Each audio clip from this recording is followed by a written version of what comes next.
भगत सिंह की कौम, भगत सिंह ने कहा था कि आज़ादी को हम हरगिज भुला नहीं सकते, सर कटा सकते हैं, सर झुका नहीं सकते। ये किसान सर कटा सकता है? जमीन दाव पे लगी है, मरने वाले हैं, फायदा क्या है? देश की पॉपुलेशन जवान है, 35 साल से नीचे है। अब टाइम निकलते रहेगा, इनके बच्चे तो विदेशों में पढ़ रहे हैं, हिंदू मुसलमान करते हो जय श्री राम करते हो, काम बनता रहेगा, वही काम चल रहा है। सबको पता है इस देश में क्या हो रहा है, कौन है। संता बनता की सरकार है भाई, जोक मार रहे हैं, मजा ले रहे हैं देश का, समझ रहे हो ना। मन की बात करें, काम की बात क्यों नहीं करे? मन की बात किसके साथ की जाती है? अपनी घरवाली का। देश के पार्लियामेंट में क्रिमिनल बैठे हैं, एडीआर की रिपोर्ट बताती है, कुलदीप सिंह रेपिस्ट, चिमानंद स्वामी रेपिस्ट, समझ रहे हो ना। ऐसे साधु प्रज्ञा ठाकुर 2008 में माले गए ब्लास्ट केस हो, 16 मिनट में रेप हो रहा है। ये कहाँ का राष्ट्रवाद है? 19 करोड़ लोग भूखे सो रहे हैं। ग्लोबल हंगर इंडेक्स की रिपोर्ट आती है, उसमें 94th पोजीशन पे इंडिया, पाकिस्तान, बांग्लादेश और अफगानिस्तान से पीछे। आतंकवादी बनाए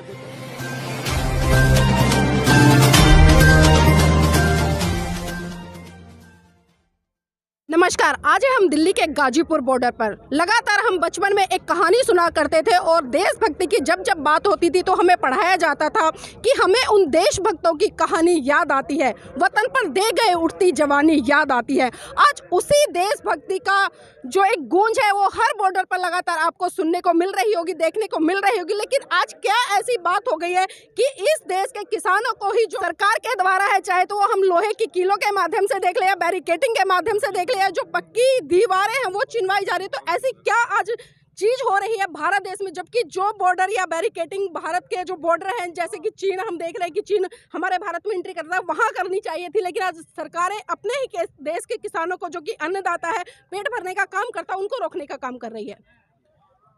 आप खेत में जाओगे ना, कभी खेत में गए हो? किसान का बेटा, मैं बताऊंगा आपको बारे में। वहाँ पे मेड होती है खेत के चारों तरफ और तार लगाए जाते हैं, आवारा पशु उसके अंदर ना आ जाए।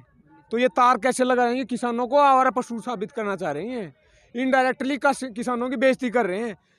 10-12 लेयर की बैरिकेडिंग है, तार लगाए हुए हैं, कंक्रीट की बैरिकेड बनाई हुई है, नीचे किले गाड़ी हुए हैं। तो ये क्या दिखाना चाह रहे हैं? यही वही तो है कि किसान आवारा है, कुत्ता बिल्ली है, आवारा पशु तो भेड़ बकरियां बना रही हैं, हमको इनडायरेक्टली बेइज्जती कर रहे हैं। ये हम 2.5 महीने से हम बैठे, एक भी घटना बता दो आप उसकी, वायलेंस की। आप पीसफुली प्रोटेस्ट कर रहे हैं, आप क्या साबित करना चाह रही सरकार? हमारी दिल्ली नहीं है क्या?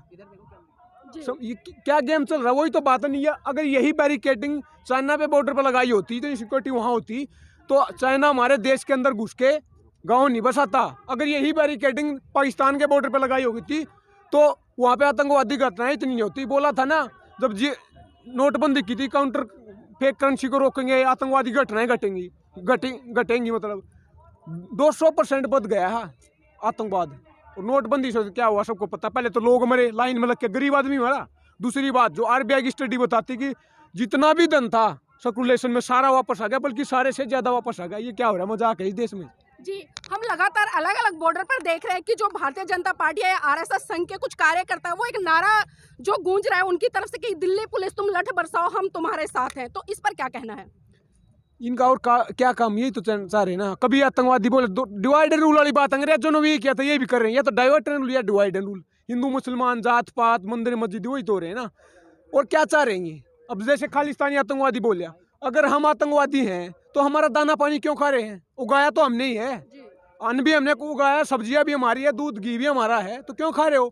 अगर हम आतंकवादी हैं तो हमारा बार बार सरकार क्यों बोले कि किसानों का भला कर रहे हैं? आतंकवादियों का भला क्यों कर रहे हो आप? अगर हम आतंकवादी हैं तो सरकार कार्रवाई क्यों नहीं कर रही? उस होम मिनिस्टर के अंदर आती है सारी, राह है ना, ये भी सारी एजेंसियां, दिल्ली पुलिस होम मिनिस्टर के अंदर आती है, तो कार्रवाई कर ले, निकाल ले, मार ले गोली। कौन आतंकवादी है? स्टील के डंडे दे दिए गए दिल्ली पुलिस को। कुछ भी दे ले, वही बात ना, कुछ भी करवा ले। दिल्ली पुलिस तो वही पुलिस है भाई, देख वो भी ड्यूटी करते हैं, वो भी हम किसान के बेटे, सबको पता है। लेकिन वो है ना, ऑर्डर के नीचे आते हैं, सबको पता है। वो तो दिल्ली पुलिस वही है। पिछले साल जामिया के अंदर लाइब्रेरी में पढ़ रहे बच्चों को घुस के पिटा था, पढ़ते लिखते बच्चों को लाइब्रेरी के अंदर घुस के, समझ रहे? ये तो वो पुलिस है। होम मिनिस्टर के अंदर आती है, होम मिनिस्टर तानाशाह, सबको पता है इस देश में क्या हो रहा है, कौन है। संता बनता की सरकार है भाई, जोक मार रहे हैं, मजा ले रहे हैं देश का, समझ रहे हो ना। मन की बात करें, काम की बात क्यों नहीं कर रहे? मन की बात किसके साथ की जाती है? अपनी घरवाली के साथ करें, जिसको छोड़ के आया है। काम की बात करो, खेती किसानी की बात करो ना। रोजी रोटी, कपड़ा, मकान, शिक्षा, स्वास्थ्य। और जो आम जनता है जिनको अपने घरों तक जाना है, वो हम देख रहे हैं कि लगातार परेशान हो रहे हैं। तो क्या लगता है कि सरकार की एक मिली भगत है क्योंकि आम जनता इन किसानों के विरोध में आए? वही तो गेम है ना, आपस में डिवाइड रूल वही तो है। किसानों को और आम जनता को भिड़वा दो, समझो, हमारा रास्ता रोक के बैठे हैं। अगर सरकार इतना ही चाहती है तो हमारा रास्ता नहीं रोका उन्होंने। इन 2-3 कानून है हमारा कितना रास्ता रोका वो नहीं किसी को दिख रहा, ये रास्ता रोक रहा सबको दिख रहा है। और आम जनता भी सबको पता है कि देश में महंगाई होने पर, क्योंकि तीसरा कानून एसेंशियल कमोडिटी एक्ट उसमें बोला गया है कि जो उद्योगपति वो होल्ड करें। बोला तो क्या है कि किसान होल्ड करेगा। किसान के बारे में किसी ने कहा कि छत टपकती है उस किसान की, लेकिन फिर भी वो बारिश की दुआ करता है। उसके सिर पर छत नहीं है तो फसल होल्ड करने के लिए छत कहाँ से लाएगा, समझ रहे हो। होल्ड करेंगे पूंजीपति, वो गोडाउन बनाने लग रहे हैं। उदाहरण दुमनोल था पानीपत में, हरियाणा से हूँ मैं, वहाँ पे गोडाउन बनाने लग रहे हैं अदानी। ऐसे गोडाउन बनेंगे पूरे देश में, और फिर 20 रुपये में प्याज आलू खरीद के 200 रुपये 300 रुपये मनमर्जी से बेचेंगे। पूरा देश लपेटे में आएगा, कंज्यूमर की जेब पे असर पड़ेगा, महंगाई बढ़ेगी। लारा तंदूरी जी ने कहा था कि लगेगी आग तो आएंगे कई घर इस जद में, यहाँ पे सिर्फ हमारा मकान थोड़ी है। ये मत सोचे कि किसान की बात है, ये सबकी बात है, हर उस आदमी की बात है जो अन्न खाता है, समझ रहे हो ना। क्योंकि जेब पे असर पड़ेगा, बार बार बोल रहा हूँ, पूरा देश अन्न खाता है, महंगाई बढ़ेगी। 40 लाख ट्रैक्टरों की जो रैली है, अभी राकेश टिकैत जी की तरफ से एक घोषणा हुई है कि आने वाले समय में हम दिल्ली में 40 लाख ट्रैक्टरों की रैली करेंगे। तो क्या लगता है कि जो प्री प्लानिंग बॉर्डरों पर हो रही है, चाहे वो लोहे की कीले गाड़ी जा रही हो, तो कहीं ना कहीं इस चीज को किस तरह से देख पा रहे हैं आप? मैंने बताया ना, ये सरकार सीधा सीधा आतंकवादी बोल भी चुके हैं, कुछ तो इनके गुर्गे हैं जो, और सीधा ये भी बोल रहे हैं कि आतंकवादी हैं। सीधा नहीं बोल रहे, इनडायरेक्टली बेइज्जती करे। 23 जनवरी को क्या हुआ, जैसे मीटिंग हो रही थी, उसको खत्म हो रहा है, आपने का धन्यवाद, अपने वार्ता को सफल बनवा, आपका धन्यवाद, आपने मेडिएट किया, तो तरीके से बेइज्जती की कि किसान की, क्यों आगे नहीं बढ़ेंगे। और अब कंक्रीट की बैरिकेडिंग क्या बोलती है कि लंबा चलेगा, हम हटने वाले नहीं है। सरकार ये कह रही है कि कंक्रीट के बना दिया हमने, हम भी हटने वाले नहीं, हम भी मानने वाले नहीं हैं। अभी हम लगातार देख रहे हैं कि कुछ जो हमारे स्वतंत्र रूप से पत्रकार हैं जो पत्रकारिता कर रहे हैं, और जो सरकार का जो एक नकाबपोश है उस चेहरे को उघाड़ने का काम कर रहे हैं, लेकिन सरकार और पुलिस प्रशासन की तरफ से उनको एक तरह से जेल की सलाखों के पीछे डाला जा रहा है। तो इस पर क्या प्रतिक्रिया है कि एक स्वतंत्र पत्रकार जो आपकी आवाज को पूरे देश में, पूरे विश्व में पहुंचाने का काम कर रहा है, आज उसी पर सरकार गाज गिरा रही है? आप मुझे बताइए, जो ये किसान आंदोलन गोदी मीडिया तो नहीं दिखा रही, समझ रहे हो, दिखा कौन रहा? सोशल मीडिया, नेट, इंटरनेट दिखा रहा है। नेट को बंद कर दो, अपने आप ही आंदोलन चाह तो यही रहे हैं, लेकिन बंद होने वाला नहीं है। भगत सिंह की कौम, भगत सिंह ने कहा था कि आज़ादी को हम हरगिज भुला नहीं सकते, सर कटा सकते हैं, सर झुका नहीं सकते। ये किसान सर कटा सकता? अब जमीन दाव पे लगी है, मरने वाले हैं, फायदा क्या है हटने का? हटने वाली ना। आपने पत्रकारिता की बात की, डेमोक्रेसी क्या होती है? Dialogue, debate and dissent. Parliament में डायलॉग डिबेट तो हुआ नहीं, कुछ कानून ऐसे पास करे। हालांकि अब लाइन पे आए हैं, बोला है राज्यसभा में 14.5 घंटे डिबेट होगा। कबीरदास जी ने कहा था कि धीरे धीरे रे मना, धीरे सब कुछ होए, माली सिंचस हो गड़ा ऋतु आए फल होए। अब टाइम आ गया, फल लाइन पे आना पड़ेगा ना, कहाँ जाएंगे? वोट भी तो हमसे लेनी है ना, चुनाव आने लग रहे हैं। जी, जिस संविधान की बात मोदी जी करते तो, लेकिन आज क्या ऐसी हालत आ गई है इस देश की सत्ता पर बैठे लोग इस देश के संविधान की धज्जियां उड़ाने का काम कर रहे हैं? देखिए, संविधान का प्रस्ताव ना, उसमें लिखा कि we the people of India having solemnly resolved to constitute India into a sovereign socialist secular democratic republic. 3 शब्द बोले मैंने, काम के हैं, तीनों बताऊंगा मैं। सोवरेन क्या है? संप्रभु राष्ट्र, बाहर का देश का दखल नहीं होगा हमारे डिसीजन में। अब चाइना अंदर घुस रहा है, समझ रहे हो ना। पाकिस्तान अब क्या चल रहा है देश में सबको बताया, तो संप्रभु तो रहा नहीं। सोशलिस्ट क्या होता है कि समाज को उठाया जाएगा, हेल्प की जाएगी, ह्यूमन डेवलपमेंट पे पैसा लगाया जाएगा, गरीब आदमी को उठाया जाएगा। वो देख रहे हो आप क्या रहा, क्योंकि पूंजीपतियों की सारी जेब में पैसा चला गया, गरीब होता जा रहा है, अमीर होता जा रहा है। ये ऑक्सफैम की रिपोर्ट बताती है, मैं बार बार उसको बताता हूँ आपको। 1% के पास देश का 60% धन है, 10 के 10% के पास देश का 90% धन है। 25 जनवरी को नई ऑक्सफैम की रिपोर्ट आई है, उसने बोला कि अंबानी साहब ने 1 घंटे में 90 करोड़ रुपये कमाए हैं। लॉकडाउन के दौरान जब सब कुछ बंद पड़ा था, कोई एक्टिविटी नहीं हो रही थी, इकोनॉमिक एक्टिविटी, देश का गरीब किसान खाने पीने के लाले पड़े होते, और 90 करोड़ रुपए कमा रहा था, समझ रहे हो ना। अकेले अंबानी की 2 गुनी आय होगी ये लॉकडाउन के दौरान। जो पूरे कॉर्पोरेट घराने हैं देश के, उसकी 35% आय बढ़ चुकी है लॉकडाउन के दौरान। तो डॉक्टर अंबेडकर और उनके द्वारा लिखा गया संविधान, और उस संविधान में किसानों को लिए दी हुई सारी सुविधाएं, आज का आंदोलन उस संविधान को किस तरह से देख पा रहे हैं? डॉक्टर अंबेडकर ने कहा था कि educate, organise and agitate. Education की धराशायी हो गई, मैं बार बार बता रहा हूँ, प्राइवेटाइजेशन हो गया है। आप दिल्ली पब्लिक स्कूल की फीस 12,000 है, एक महीना की फीस है 12,000 रुपये। हम पीएचडी करके आए थे, चपरासी के फॉर्म भरने पड़ रहे हैं, फिर पीएचडी को क्यों करवाई? बीटेक करके आओ आप, 10,000 की या 7,000 की नौकरी, ये मजाक नहीं तो क्या है। संविधान की बात की आपने। 2018 में मान वो हुआ था भीमा कोरेगांव केस, जो देश के हाईली इंटेलेक्चुअल पढ़े लिखे सोशल एक्टिविस्ट हैं, वो जेल के अंदर पड़े हैं, अंडर ट्रायल हैं। नेचुरल जस्टिस क्या बोलता है कि इनोसेंट अंटिल प्रूवन गिल्टी, यहाँ पे उल्टा हो रहा है, गिल्टी अंटिल प्रूवन इनोसेंट, समझ रहे हो। तो जो अंडर ट्रायल है, क्या पता उसका ट्रायल पूरा हो तो वो वर्डिक्ट आए, वो बरी हो जाए। बेमतलब में उसको बंद कर रखा हो तो ट्रायल हो ही नहीं रहा। देश में लगातार जितने भी आंदोलन होते हैं हम देखते हैं कि चाहे SC/ST एक्ट का हो या भीमा कोरेगांव हो या अभी जो NRC वाला हो या अभी फिलहाल जो किसानों का मुद्दा चल रहा है, इसमें भी हमारे बहुत सारे कम से कम 200-250 किसान भाई है जो सलाखों के पीछे डाल दिए गए हैं। लेकिन हम देखते हैं कि जो लोग इन आंदोलनों में दंगे या फसाद कराने का काम करते हैं वो तो बाहर घूमते रहते हैं, लेकिन सरकार की पनाह पर जो निर्दोष लोग हैं जो अपने हक अधिकारों की लड़ाई लड़ते हैं उनको सलाखों के पीछे जाना पड़ता है। ऐसा क्यों? यही तो ना गेम, यही तो है जो सवार का सरकार के जैसे फांसीवाद होता, फासिज्म बोलते हैं। जर्मनी में जब हिटलर तानाशाह था उसने यही लेके आया था, उसने खुद को लोगों को नहीं मारा, राष्ट्रवाद इतना घर कूट कूट के भर दिया, फर्जी राष्ट्रवाद पोलराइज कर दिया सोसाइटी को, रेडिकलाइज कर दिया। लोग आपस में लड़ रहे थे, वो कुछ नहीं कर रहा था, उसका नाम था सिर्फ, वही यहाँ पे हो रहा फर्जी राष्ट्रवाद है। समझ रहे ना? जब आप मुझे बताइए अब यहाँ पे हर 16 मिनट में रेप हो रहा है, ये कहाँ का राष्ट्रवाद है? 19 करोड़ लोग भूखे सो रहे हैं। ग्लोबल हंगर इंडेक्स की रिपोर्ट आती है, उसमें 94th पोजीशन पे इंडिया, पाकिस्तान, बांग्लादेश और अफगानिस्तान से पीछे। आतंकवादी बना देते हैं ना, वो आतंकवादी देश है, उनसे पीछे। ये फर्जी राष्ट्रवाद नहीं तो क्या है? आप कोई भी सोशल पॉलिटिकल इकोनॉमिक इंडिकेटर उठा के देख लो, इंडिया 150 पार मिलेगा। तो ये है क्या फर्जी राष्ट्रवाद? तो यही तो चाह रहे हैं, जो बोलेगा मैंने डायलॉग डिबेटेड डिसेंट डेमोक्रेसी होता है, डिसेंट को दबा दो।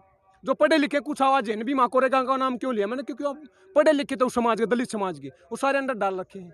उनकी आवाज़ कौन बनेगा? कोई नहीं। पढ़े लिखा ही तो आज सुन बनता है, आवाज उठाता है। ये चाहते हैं गोबर मूत्र की, हिंदू मुसलमान की, मंदिर मस्जिद की, फकीरी की, इनकी बात करते रहो, काम निकलता रहेगा, सवाल पूछेंगे नहीं, लूटते रहो देश को। जो एजुकेशन का इस देश में बजट है उसका ही पैरेलल विदेशों में जाता है। विदेशों में केवल 4 लाख बच्चे पढ़ते हैं, यहाँ पे 15 करोड़ हमारे बच्चे पढ़ते हैं। और विदेशों में किसके बच्चे पढ़ते हैं? ब्यूरोक्रेट, पॉलिटिशियन और कैपिटलिस्ट उद्योगपतियों के। समझ रहे? ये लूटपाट नहीं तो क्या है? देखिए हम जुड़ चुके हैं। किसी ने कहा था कि हार हो जाती है जब मान लिया जाता है और जीत होती है जब ठान लिया जाता है। देश का किसान ठान क्या है? हटने वाले नहीं यहाँ पे, और सब एक हैं। जी, कोई ना कोई आंदोलन उसकी कुछ ना कुछ सीमाएं होती है, समय निर्धारित होता है कि जब तक सरकार हम एक समय देते कि इस समय तक अगर सरकार हमारी डिमांड पूरी नहीं करती चाहे तो हम आंदोलन से हट जाएंगे या आगे बढ़ जाएंगे। तो क्या लगता है किसान आंदोलन कितनी समय सीमा तक आगे बढ़ने का प्रयास करेगा? 2024 मई तक बैठेंगे, सरकार बदलू आगे जाएंगे अगली। समझ रहे हो ना? आप मुझे बताइए 1.5 साल के लिए होल्ड के बोल रहा है, या तो होता है कानून या नहीं होता। होल्ड का क्या होता है? सस्पेंशन का क्या होता है? सस्पेंड कर रहे हैं ना, सरकार को सस्पेंड कर लो ना आप 2 साल के लिए, 1.5 साल के लिए हटाओ सरकार को, क्या दिक्कत है? अब दोबारा आएंगे क्या हम 1.5 साल बाद यहाँ पे? वो बात क्या है कि 2-4 राज्यों में चुनाव हो, निकल जाएंगे, सरकार बन जाएगी। बार बार तो ये मजमा लगता नहीं है ऐसा। समझ रहे? यही तो चाह रहे हैं, वोट बैंक का तो चक्कर होता सारा, और क्या है? सुप्रीम कोर्ट एक स्वतंत्र इकाई मानी जाती थी और इस लोकतांत्रिक देश में सबसे बड़ी इकाई मानी जाती थी, लेकिन हम देख रहे हैं कि आज वही सुप्रीम कोर्ट कहीं ना कहीं इस सरकार की पनाह पे काम कर रहा है और एक तरह से इनके नीचे दबा हुआ है। यही तो है। 2018 में जनवरी फरवरी में 4 सीनियर मोस्ट जज सुप्रीम कोर्ट के आगे बोलते कि संविधान खतरे में, देश खतरे में। उनमें एक जज थे रंजन गोगोई साहब। उसके बाद 2 राज्यसभा चीफ CGI बनते हैं, और उसके बाद रिटायर होने के बाद राज्यसभा में बैठे। ये तो वही बात होगी, जो सरकार के पक्ष में बोलेगा राज्यसभा में जाएगा, जो खिलाफ बोलेगा जस्टिस लोया बनेगा। समझ रहे हो ना? इस देश में chief justice of India Ranjan Gogoi, नाम लेके बोल रहा हूँ मैं, उस पर रेप के चार्ज लगे थे। भगवान के समान, भगवान की तरह माना जाता है सुप्रीम कोर्ट को, सर्वोच्च न्यायालय बोलते हैं ना। उस पर रेप के चार्ज बचा क्या? नहीं, ये तो हम अक्सर देखते हैं कि भारतीय जनता पार्टी के चाहे विधायक हो या सांसद हो या अन्य कोई भी जो भारतीय जनता पार्टी में आता है, चाहे वो कितना बड़ा रेपिस्ट है, ऐसा कितना बड़ा आतंकवादी है, लेकिन जैसे वो भारतीय जनता पार्टी ज्वाइन करता है तो एक तरह से पवित्र और साधुवाद की डिग्री में आ जाता है।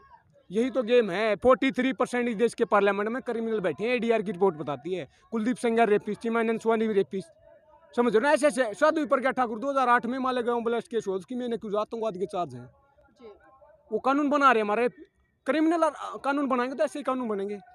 मरने अभी 15 महीने के लिए कानून स्थगित कर दिया गया है और 15 महीने में हम देख रहे हैं कि कई राज्यों में चुनाव भी होने हैं। तो क्या देख रहे हैं कि जो चुनाव है उसमें जो भारत देश की जनता है इस सरकार को वोट देगी या नहीं देगी? कोई शक है क्या? एक वोट नहीं जाएगी। देख लिया ना। और बार बार थोड़ा देखिए, किसी ने कहा था कि एक गलती एक बार होती है, एक बार का 2 बार का भूला भूला होता है, बार बार भूला कुछ और ही होता है। समझ रहे लेकिन हो? यही बात हमने जो NRC के मुद्दा जब चल रहा था उस समय भी हमने लोगों से सुनी थी और लोगों की प्रतिक्रिया लगातार ये आ रही थी कि आने वाले लोकसभा के चुनाव में भारतीय जनता पार्टी को वोट नहीं देंगे, लेकिन उसके बावजूद भी हमने देखा कि पूर्ण बहुमत के साथ में ये सरकार सत्ता पर काबिज होती है। एजुकेशन नहीं है ना, बार बार बोल रहा हूँ, क्योंकि जैसे इलेक्शन आएगा लोग धार्मिक हो जाते हैं। कोई हिंदू बन जाएगा, कोई मुस्लिम, कोई सिख, धर्म के आधार पे वोट देते हैं, जाति के आधार पे। ऐसे विधायक टिकट दी जाती है जो जो होते हैं ना विधायक वगैरह, उनको जाति धर्म के आधार पर टिकट जाती है, उसी आधार पे वोट दी जाती है। तो एजुकेशन तो है नहीं, बात वही है। अभी लोनी से एक विधायक है नंद किशोर गुर्जर जी, उन्होंने यहाँ पर खाने पीने की व्यवस्था भी की थी, लेकिन अभी हम देख रहे हैं कि उनकी जो स्टेटमेंट आ रही है वो किसानों के विरोध में आ रही है। वो लगातार ये कह रहे हैं कि जो किसान यहाँ पर बैठा है वो एक तरह से खालिस्तानी या फर्जी बाड़ी है और इनको जूते मारकर यहाँ से भगाने का काम किया जाए। तो ये दोहरा मापदंड किस तरह से देख पा रहे हैं? तो हटा लेना, मार ले, कौन है, मार लेना। फिर आतंकवादी को तो मार के देख ले एक बार देख लिया ना, एक बार देख तो ले, बैरिकेड किनको लगा रहे हो, अगर आतंकवादी खालिस्तानी तो मार के देख ले, कौन मना कर रहा है। देखिए ये भटकाने मुद्दे वाली बात नहीं कर रहे, बकवास कर रहे हैं, ऐसे ही काम निकलता रहेगा, टाइम निकलता रहेगा। 65 देश की पॉपुलेशन जवान है, 35 साल से नीचे है, अब टाइम निकलते रहेगा। इनके बच्चे तो विदेशों में पढ़ रहे हैं, हिंदू मुसलमान करते हो, जय श्री राम करते हो, काम बनता रहेगा, वही काम चल रहा है। ये अपनी बात को खत्म करना चाहूँगा भगत सिंह के साथ। भगत सिंह ने कहा था कि लिख रहा हूँ अंजाम जिसका कल आगा जाएगा, मेरे खून का एक कतरा इनकलाब लाएगा। जोर से बोलना है, क्योंकि उसी भगत सिंह ने कहा था कि गूंगे बहरों को सुनाने के लिए धमाका जरूरी होता है, और ये आवाज़ हमारी धमाका है, पार्लियामेंट तक आवाज़ जानी चाहिए। गूंगे बहरे हों, इंकलाब जिंदाबाद, इंकलाब जिंदाबाद, इंकलाब जिंदाबाद, इंकलाब जिंदाबाद, इंकलाब जिंदाबाद। जय हिंद, जय भारत। जी, तो ये थे देश के युवा जिनकी पुकार है आज भी, जो भगत सिंह के नक्शे कदम पर चल रहे हैं, और आज भी वही जोश, वही जज्बा इन लोगों में दिखाई दे रहा है जो उस समय भगत सिंह में दिखाई दे रहा था। और लगातार इनकी एक ही डिमांड है कि जब तक सरकार इन 3 काले कानूनों को पूरी तरह से रद्द नहीं करती, घर वापसी नहीं होगी।